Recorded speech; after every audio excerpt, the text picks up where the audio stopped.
یہ خبر تو آپ نے سن ہی لی ہوگی کہ پاکستان اور IMF کے درمیان ایک نیا معاہدہ طے پا گیا ہے، لیکن اگر آپ سمجھ رہے ہیں کہ اس سے ملک میں مہنگائی کم، روزگار ملنے کے مواقع زیادہ اور روپے کی قدر میں کچھ بہتری آ جائے گی تو شاید آپ غلط سوچ رہے ہیں۔ ایسا کچھ نہیں۔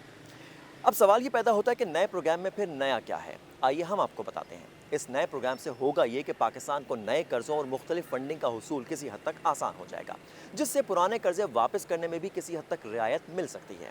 یعنی آسان الفاظ میں پاکستان کے ڈیفالٹ ہونے کا خطرہ کسی حد تک فی الوقت ٹل جائے گا۔ اچھا، پاکستان کو قرض ملنے کی راہ تو ہموار ہو چکی، مگر ظاہر ہے کہ یہ قرض پروگرام مفت میں تو نہیں ملا۔ اس کے بدلے پاکستان کو بھی تو کچھ کر دکھانا ہوگا۔ تو جناب، معاشی ماہرین کا کہنا ہے کہ $3 ارب کے نئے قرض کے حصول کے لیے پاکستان کو توانائی کے شعبوں میں اصلاحات لانی ہوں گی۔ آسان الفاظ میں بتاؤں، بجلی کی قیمتیں 1-2 روپے نہیں، 8 روپے فی یونٹ بڑھائی جا سکتی ہیں۔ جی ہاں، آپ نے صحیح سنا، 8 روپے فی یونٹ سے بھی زیادہ۔ اور اسی طرح شاید گیس کی قیمتیں بھی بڑھا دی جائیں۔ صرف یہی نہیں، حکومت کو کچھ اور بھی کر دکھانا ہوگا۔ آپ کو یاد ہوگا کہ تجارتی خسارے کو کم کرنے کے لیے حکومت نے درآمدات پر پابندیاں عائد کی تھیں۔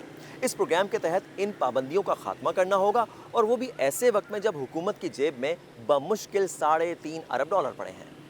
اب آپ خود ہی بتائیں، درآمدات پر پابندیاں ہٹا دی جائیں تو حکومت بیرونی دنیا سے سامان منگوانے کے لیے ڈالر کہاں سے لائے گی؟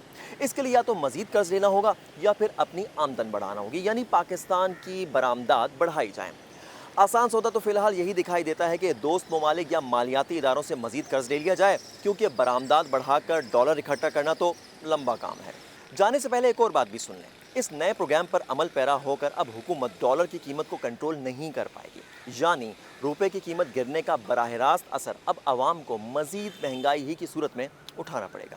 اچھا، ایک بات اور، اگر IMF کے اس نسخے پر حکومت نے عمل نہ کیا تو پھر اس کے بھی نتائج ہیں، یعنی قرض پروگرام بند اور ڈیفالٹ کے خطرے کا سامنا کرو۔ اور اگر اس پروگرام پر عمل درآمد کرنا ہے تو بجٹ میں دکھائے گئے اخراجات سے زیادہ بھی خرچ نہیں کرنا ہوگا، اور حکومت لوگوں کو ٹیکس معافی بھی نہیں دے سکتی۔ باقی تو آپ خود ہی سمجھدار ہیں۔